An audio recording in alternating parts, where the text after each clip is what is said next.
என்னது த்ரிஷாவுக்கு கல்யாணம் ஆகிடுச்சா? அதுவும் அவங்களுக்கு 4 குழந்தைகள் இருக்குதா? இத நான் சொல்லலங்க, த்ரிஷாவே சொல்லியிருக்காங்க. எதுக்காக அவங்க அப்படி சொல்லியிருக்காங்க, என்ன நடந்துச்சு அப்படிங்கறத பத்தி இந்த பதிவுல விரிவா பார்க்கலாம். த்ரிஷா தென்னிந்திய சினிமாவில இப்போ ஒரு டாப் நடிகையா வள வரவங்க தான் த்ரிஷா. இவங்க அறிமுகமான திரைப்படம் எல்லாருக்குமே என்ன படம் அப்படிங்கிறது தெரியும். எஸ், சூர்யா நடிப்புல 2002ஆம் ஆண்டு வெளியான மௌனம் பேசியது திரைப்படம் தான் த்ரிஷா அறிமுகமான முதல் படம். அடுத்தடுத்து நிறைய படங்கள்ல நடிச்சாங்க. சொல்ல போனா முன்னணி ஹீரோக்கள் கூட நிறைய படங்கள் நடிச்சிருக்காங்க. தமிழ், தெலுங்கு, மலையாளம் அப்படின்னு சொல்லிட்டு கன்னடம் இந்த மாதிரி மற்ற மொழி படங்கள்லையுமே நடிச்சிருக்காங்க. இவங்களுக்கு தமிழையும் தாண்டி மற்ற மொழிகள்லையுமே மற்ற மாநிலங்கள்லையுமே ரசிகர்கள் பட்டாளம் அதிகமா இருக்கிறாங்க. இன்னைக்கு ஒரு டாப் ஸ்டாரா வளம் வந்துட்டு இருக்காங்க. இப்போ சமீப காலமா கதாநாயகிகளுக்கு முக்கியத்துவம் கொடுக்கக்கூடிய படங்களை தேர்ந்தெடுத்து இவங்க நடிச்சுட்டு வந்துட்டு இருக்காங்க. இவங்க தொடர்ந்து நிறைய படங்கள் நடிச்சிட்டு இருக்காங்க. இப்படி இருக்கக்கூடிய நிலையில இப்போ சமீப காலமா இன்னொரு விஷயம் த்ரிஷா பத்தி வந்துச்சு. ஃபுல்லா வதந்திகள். ஒரு பக்கம் விஜய், த்ரிஷா இவங்களை பத்தின ரூமர்ஸ் நிறைய வந்துட்டு இருந்துச்சு. இன்னொரு பக்கம் த்ரிஷா சினிமாவை விட்டு விலக போறாங்க அப்படின்ற மாதிரி ஒரு வதந்தி வந்துட்டு இருந்துச்சு. வதந்தி அப்படின்றத விட உண்மைதான் அப்படின்ற மாதிரி தான் இந்த விஷயம் எல்லாராலையும் பார்க்கப்பட்டுச்சு. இதுக்கு முன்னாடி த்ரிஷா ஒரு விஷயத்த சொல்லியிருந்தாங்க. அதாவது அவங்களுக்கு ஒரு டைம் மேரேஜ் ஃபிக்ஸ் ஆகும் போது நான் கர்ப்பமா ஆயிட்டேன் அப்படின்னா நான் சினிமாவில் நடிக்க மாட்டேன், சினிமா விட்டே போயிடுவேன் அப்படின்ற மாதிரி சொல்லியிருந்தாங்க. இப்போ சமீப காலமா த்ரிஷா சினிமாவை விட்டு விலக போறாங்க அப்படின்னு சொன்ன உடனேயே எல்லாரும் நினைச்சாங்கன்னா, என்னப்பா இவங்க அப்படித்தானே சொல்லியிருந்தாங்க, அப்போ கர்ப்பமா இருப்பாங்களோ அப்படின்ற மாதிரி தான் சொன்னாங்க.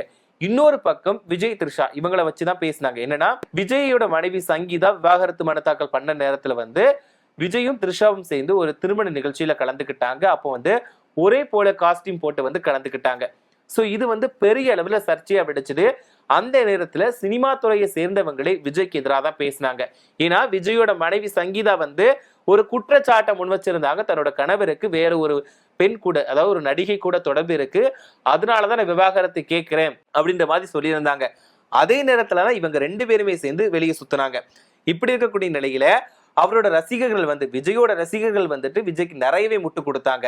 ஆனா த்ரிஷாவும் விஜயும் சேர்ந்து வெளியே சுத்தினதுக்கு அப்புறமா, ஏன் அண்ணா உங்களை நாங்க ரொம்பவே நம்பணும், இதுக்கு மேல எங்களால உங்களுக்கு முட்டு கொடுக்கவே முடியாது அப்படின்னு சொல்லிட்டு அவங்களோட ரசிகர்களே ரொம்பவே நொந்துக்கிட்டாங்க. அது மட்டும் இல்லாம உங்களுக்கு சப்போர்ட் பண்ணது ரொம்பவே தப்பு அப்படின்ற மாதிரியுமே சொன்னாங்க. இன்னொரு பக்கம் சினிமா துறையை சேர்ந்தவங்களே விஜய்க்கு எதிராக தான் பேசினாங்க. தன்னோட மனைவி இப்படி ஒரு குற்றச்சாட்டை வச்சுட்டு இருக்கும் போது விஜய் த்ரிஷா கூட சுத்தினது மிகப்பெரிய தப்பு அப்படின்ற மாதிரி சொன்னாங்க. இன்னொரு பக்கம் பார்த்திபன், த்ரிஷா அவங்களோட பிரச்சனையுமே சமூக வலைதளங்கள்ல ரொம்பவே ஆக்கிரமிப்பு பண்ணி இருந்துச்சு. என்னன்னா, கிட்டத்தட்ட ஒரு 2 மாதங்களா த்ரிஷா மட்டும்தான் சமூக வலைதளங்கள்ல ஆக்கிரமிப்பு பண்ணியிருந்தாங்க. ஏன்னா ஒரு பக்கம் விஜய் அரசியல் கட்சி தொடங்கி அரசியல் வேலைகள் நடத்திட்டு இருக்கக்கூடிய நிலையில த்ரிஷா கூட சுத்துறதுனால பெரிய அளவுல விவாதமா மாறிடுச்சு. என்னன்னா, விஜய்க்கு அரசியலை விட பொதுமக்களை விட த்ரிஷா பின்னாடி சுத்துறதுதான் ஒரு வேலை, அவருக்கு த்ரிஷா கூட சுத்தணும் அப்படிங்கிறது மட்டும்தான் பிடிச்சமான ஒண்ணு அப்படின்ற மாதிரி எல்லாருமே சொன்னாங்க. இப்போ ரீசெண்டா பார்த்தோம், சாட்டை துரைமுருகன் அவர்கள் ஒரு குற்றச்சாட்டை முன்வச்சிருந்தாரு. என்னன்னா, சென்னையில இருக்கக்கூடிய ப்ராப்பர்ட்டி எல்லாத்தையும் விஜய் வித்தார், ஒரு சில ப்ராப்பர்ட்டிகளை வித்தாரு. அப்போ தேர்தலுக்காக தான் விஜய் விற்கிறாருப்பா அப்படின்ற மாதிரி சொன்னாங்க. ஆனா சாட்டை துரைமுருகன் என்ன சொன்னாருன்னா, விஜய் இங்க இருக்கக்கூடிய இடத்தை எல்லாத்தையும் வித்து ஆஸ்திரேலியாவில் இடம் வாங்கியிருக்காரு. விஜயோட இடத்துக்கு பக்கத்திலேயே த்ரிஷாவுக்கு இடம் இருக்குது. ஒருவேளை விஜய் இதுக்கு மறுப்பு தெரிவிச்சார் அப்படின்னா அந்த டாக்குமெண்ட்டை நான் வெளியிடுவேன் அப்படின்ற மாதிரி சவால் விடுத்தாரு. அதுவும் பொது வெளியில சவால் விடுத்தாரு. இப்படி த்ரிஷா விஜய் பத்தின நிறைய விஷயங்கள் எல்லாருமே பேசிட்டு இருக்காங்க. எல்லாருமே ஒருத்தர் மாத்தி ஒருத்தர் த்ரிஷா விஜய், த்ரிஷா விஜய் அப்படின்ற மாதிரி பேசிட்டு இருக்காங்க. இன்னொரு பக்கம் த்ரிஷா விஜய் மட்டும் இல்லாம யார் யார் கூட தொடர்புல இருந்தாங்க, யார் யார் கூடலாம் காதல்ல இருந்தாங்க அப்படின்ற மாதிரியுமே நிறைய பேர் சொல்லிட்டு இருந்தாங்க. இப்போ சாட்டை துரைமுருகன் எடுத்துக்கிட்டோம்னா, தன்னோட மனைவிக்கு சொத்துக்கள் கிடைக்க கூடாது அப்படின்றதுக்காக தான் சென்னையில் இருக்கக்கூடிய இடத்தை எல்லாத்தையும் வித்து விஜய் ஆஸ்திரேலியாவில் லேண்ட் வாங்கியிருக்காரு அப்படின்ற மாதிரி ஒரு குற்றச்சாட்டை முன்வச்சாரு. ஸோ இந்த விஷயம் இப்படி போய்கிட்டு இருக்கக்கூடிய நிலையில இப்போ நடிகரும் இயக்குனருமான சித்ரா லட்சுமணன் என்ன சொல்லியிருந்தார் அப்படின்னா, த்ரிஷா இப்போ படங்கள் கமிட் ஆகிறதே கிடையாது, தயாரிப்பாளர்கள் கிட்ட நான் பேசினேன், அவங்க கிட்ட படங்கள் கேட்டா கூட எந்த படங்களுக்குமே ஓகே சொல்றது கிடையாது, அதனால த்ரிஷா சினிமாவில இருந்து விலக போறாங்க அப்படின்ற மாதிரி சொன்னாங்க.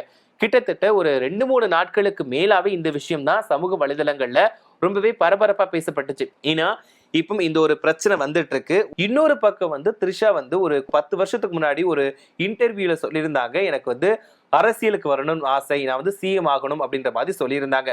சோ இந்த சினிமா வாழ்க்கையை விட்டுட்டு த்ரிஷா வந்து அரசியல்ல விஜய் கட்சியில சேர போறார் அப்படின்ற மாதிரியுமே வதந்திகள் வந்துச்சு.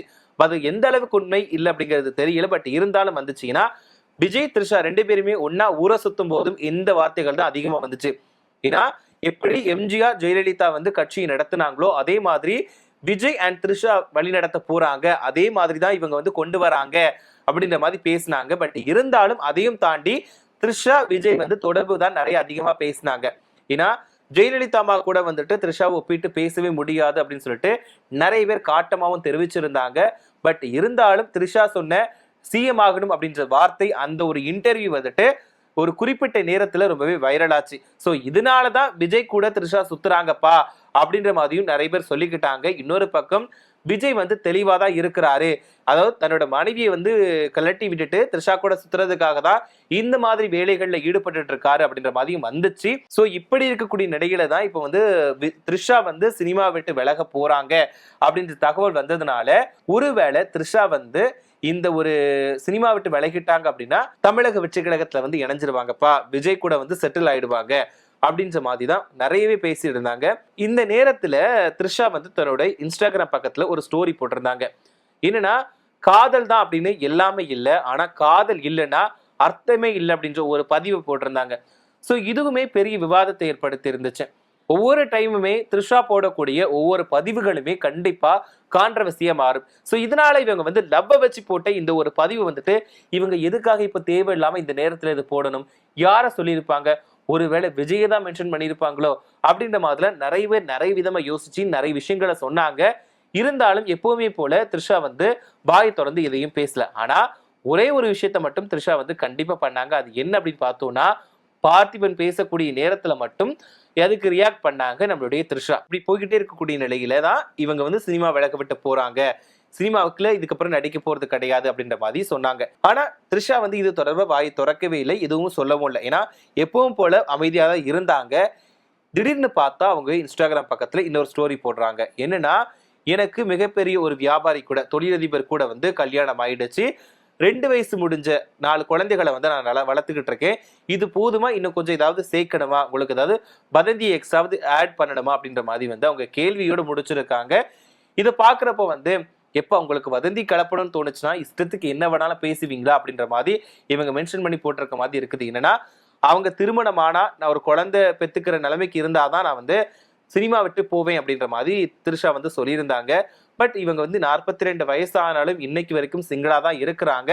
இப்படி இருக்கக்கூடிய நிலையில அவங்கள பத்தி நிறைய வதந்திகள் அடுத்தடுத்து வந்துகிட்டே தான் இருக்குது. இப்போ கடைசியா அவங்க அந்த வதந்திக்கு முற்றுப்புள்ளி வைக்கக்கூடிய விதமா, எப்பா எனக்கு ஒரு மிகப்பெரிய தொழிலதிபர் கூட கல்யாணம் ஆயிடுச்சு, 4 குழந்தைகள் இருக்கு, இது போதுமா, இன்னும் ஏதாவது சேர்க்கணுமா அப்படின்ற மாதிரி அவங்களே போட்டிருக்காங்க. ஏன்னா அவங்கள பத்தி நிறைய வதந்திகள் வந்துட்டு இருக்குல்ல, சோ நீங்க எப்போ வதந்தியை கிளப்புறீங்க, நானே உங்களுக்கு எடுத்து கொடுக்குறேன்ப்பா, இதையும் கொஞ்சம் எக்ஸ்ட்ரா ஆட் பண்ணிக்கோங்க, அதுதான் நல்லா இருக்கும் அப்படின்ற மாதிரி வந்துட்டு த்ரிஷா பதிவு போட்டிருக்காங்க. இந்த பதிவு இப்ப ரொம்பவே வைரல் ஆயிட்டு இருக்கு. ஏன்னா நான் ஏற்கனவே ஆரம்பத்துல சொன்ன மாதிரி விஜயும் த்ரிஷாவும் தான் கிட்டத்தட்ட 2 மாதங்களுக்கு மேல இந்த சமூக வலைதளங்கள்ல ஆக்கிரமிப்பு பண்ணிட்டு இருக்காங்க. ஏன்னா விஜய் அரசியல் கட்சியை தொடங்கி வழிநடத்துறதுக்கு ஆக்கிரமிக்காரோ இல்லையோ, த்ரிஷா பத்தி பேசக்கூடிய வார்த்தைகள், இப்போ த்ரிஷா அப்படின்னு பேர் எடுத்தாலே கண்டிப்பா அதுல விஜய் இருக்காரு, விஜயை பத்தி பேச்சுகள் எடுத்தாலுமே அதுல த்ரிஷா இருக்காங்க. இந்த மாதிரிதான் போயிட்டு இருக்கு. சோ இந்த வதந்திகள் எல்லாத்துக்குமே முற்றுப்புள்ளி வைக்கக்கூடிய வகையில த்ரிஷா ஒரு பதிவை போட்டிருக்காங்க. சோ அடுத்தடுத்து என்ன நடக்க போகுது அப்படிங்கறத பொறுத்திருந்து பார்க்கலாம். சோ இதுக்கப்புறமா கான்ட்ரவர்சியா த்ரிஷா என்ன பதிவு போட போறாங்க, என்னென்ன சொல்ல போறாங்க, த்ரிஷாவை பத்தின என்னென்ன வதந்திகள் வரப்போகுது அப்படிங்கறத பொறுத்திருந்து பார்க்கலாம்.